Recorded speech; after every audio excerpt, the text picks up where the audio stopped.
Alright, hey guys. This is this will probably be a pretty lengthy video. And this goes for any of you that have a green gas blowback. Actually, scratch that. It's really any blowback 1911 model replica. This is a KJW Tactical 1911.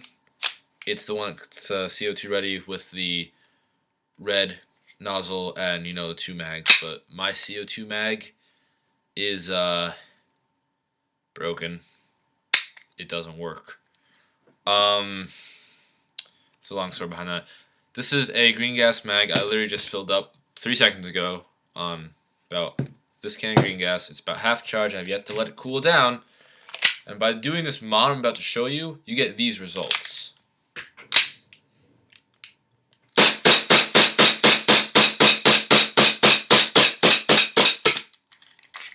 And basically what you get is, this is a Hi-capa. It holds like 20 shots or something, somewhere around there. And the problem I always have is that I never have enough gas per mag to ever empty 20 shots. I mean, I just don't. So I either have to reload my mags, and this one's not even out of BBs, or it just requires on-field gassing. Both of those, not okay. So instead of getting about 5 mags and really only using about half of them when you use the gas, I'm going to show you a mod on how to get more gas capacity out of this. So the first thing you have to do is you have to field strip your weapon. I'm going to assume that you guys know how to do this on your 1911, so I'm really not going to explain it too much. But for those of you that really don't have any clue whatsoever, you have to push this out after lining up with the second ridge. And for me, it's I always gotta use like a little tool to actually pry the end out.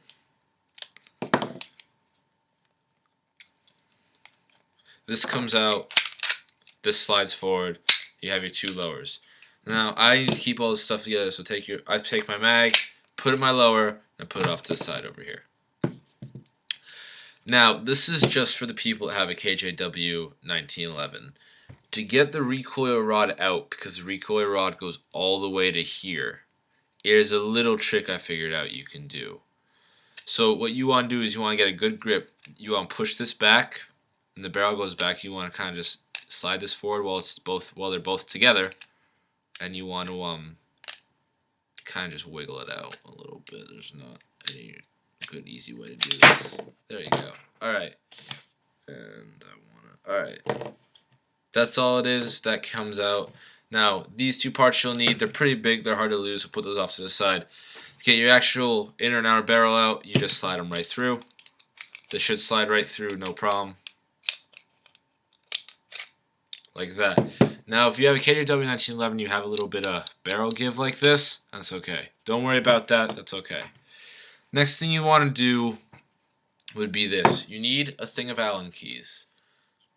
And I believe this is a 5/36. That is too big. This is a set of metric Allen keys. Is that right? That's too big as well.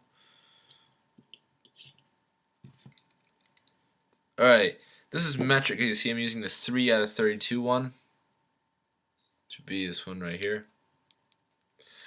So I'm pretty sure these are metric.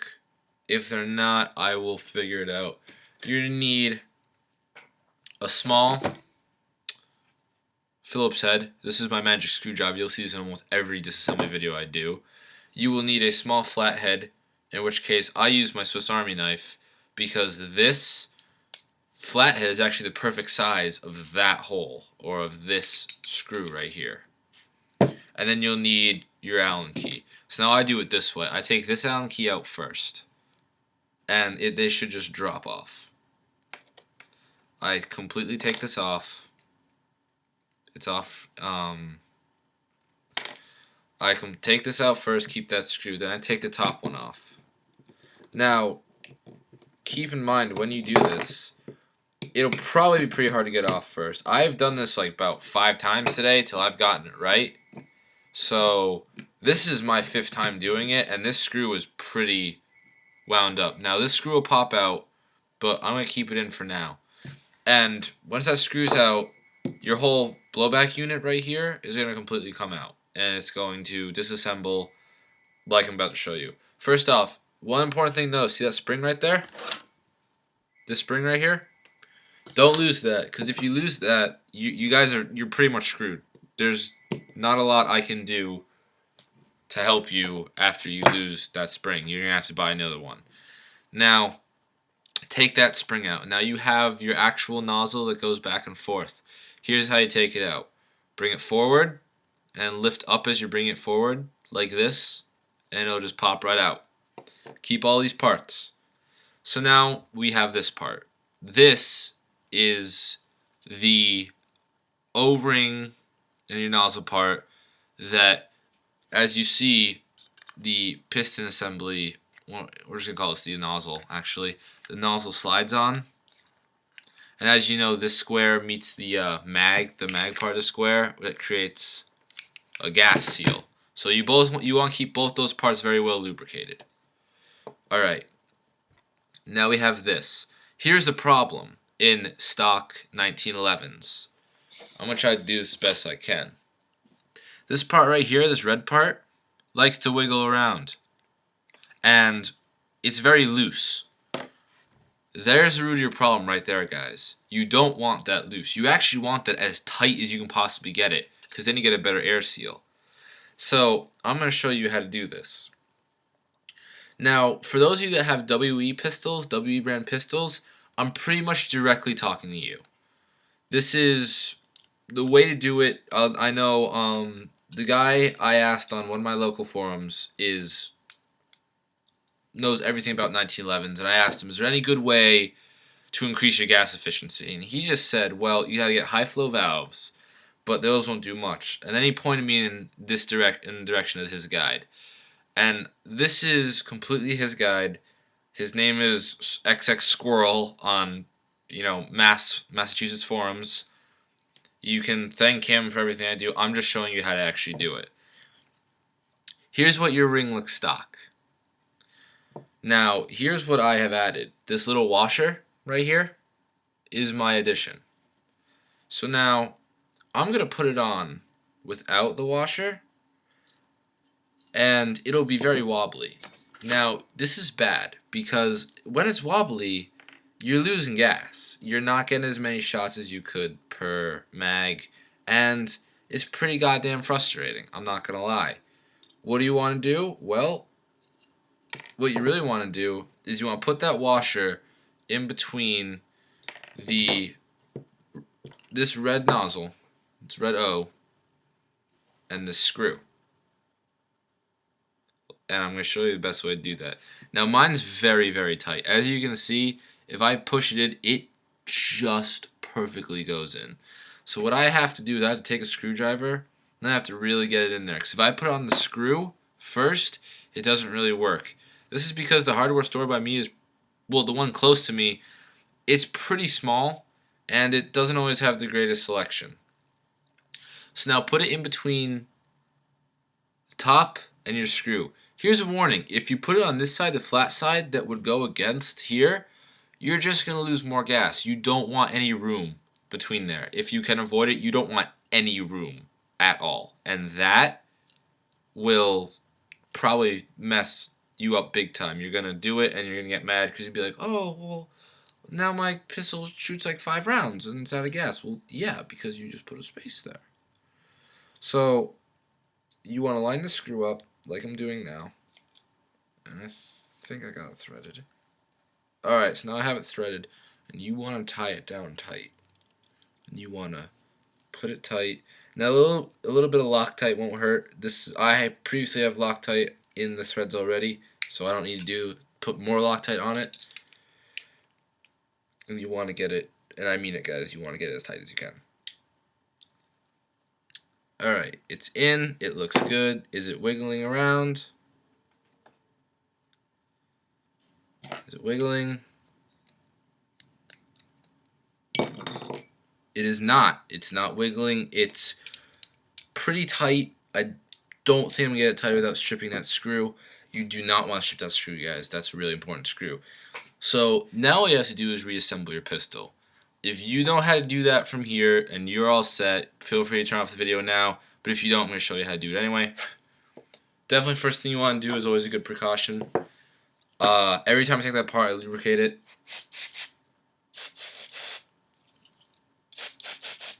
Just a little bit more for good measure. Then I slide this on. Line the top ridge up right here with the cylinder, and it just literally, I kid you not, it slides right on. I like to lubricate in between. That air seal is important. So yeah, my hands are, I've been doing this a lot. My hands are actually really gross and disgusting. What do you expect? So now, the important part again is you have to replace the spring before you do anything else. The coiled up end goes towards the back, like this.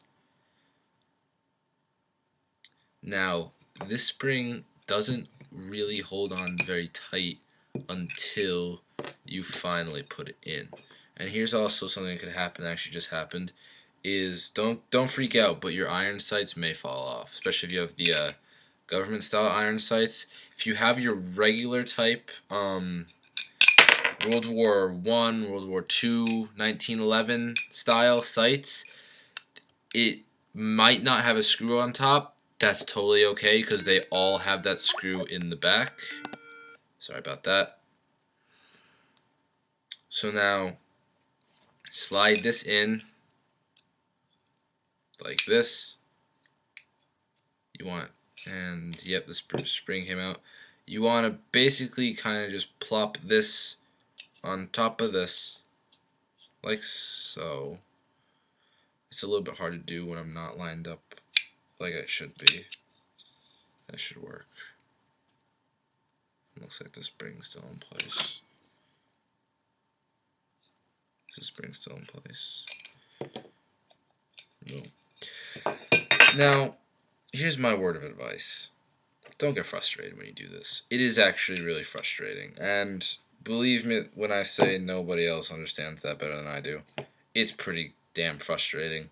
Especially with the, to be honest, it's the iron sight really. It's this rear iron sight that's a pain in the ass. And here's the other thing. If you want to ever change out your iron sights, this is the way you have to do it. But balance it on the bottom. Take the screw it in. You have to push up. That's the thing. See how it just clicked into place? That's when you know it's good.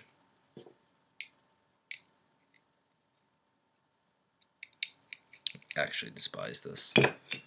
This is my least favorite part out of them all, is this part with the screw. I hate it.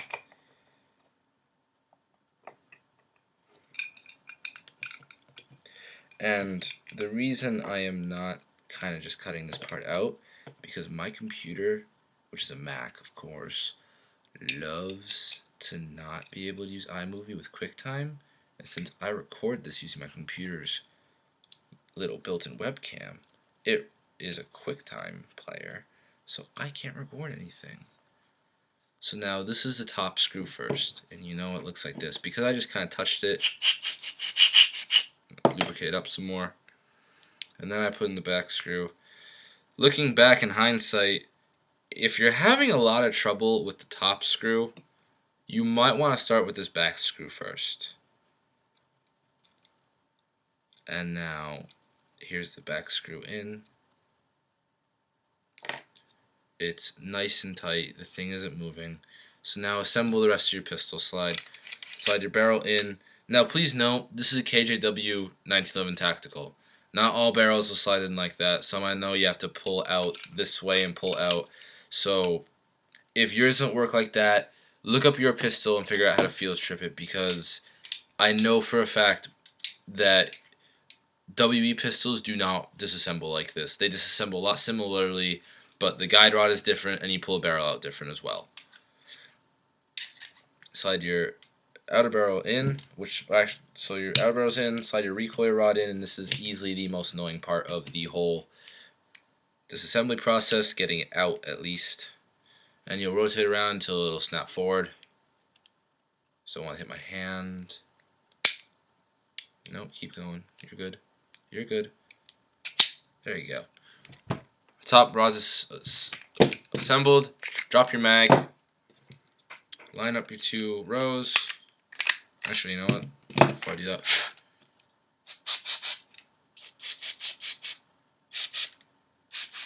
It's been a while. Slide in your top 2. And then rack it back. Find your slide lock. Line it back up. Like so. Test to make sure your slide lock's working. Test it with the magazine.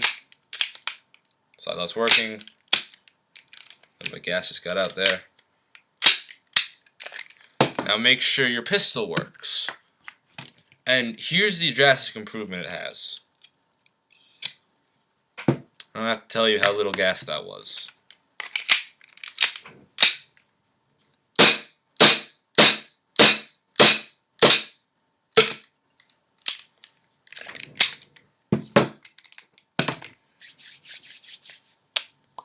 That was 7 technical shots.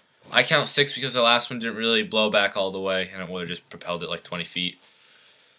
So that was technically 6 shots, and you just saw how fast I filled it up, and I didn't even let it cool.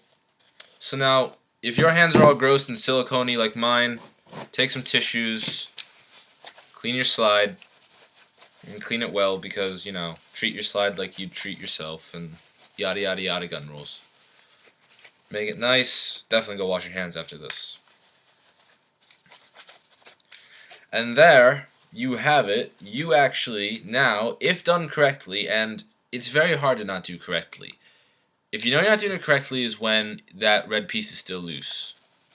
When done correctly, you'll notice a drastic improvement in your shots. You'll be able to take 1 regular filling of gas and usually get at least 10 more shots out of it. Now, I know for a fact WE Hi-capas, at least one of my teammates won, they're a huge gas hog. So definitely do this. It works. It's very simple to do. There's a complete showing of how you do it. If you don't, the only difference between your and my way of doing it would be your pistol probably comes apart differently and maybe your nozzle isn't red because this is CO2 ready. So it has that upgraded nozzle in it. That's all for now, guys. This is Airsoft Man 12338 signing out. I really hope this helps. If it does, post a comment, like a video. Definitely get this video around because I want to save you guys your money and I want you to get the best performance out of your pistols you can. So spread it around. Tell your friends. Tell your wife. Tell your kids. Tell your wife's kids. All that stuff. And I hope to see you guys out in the field. Hope it helped. And have a good day. Later, guys.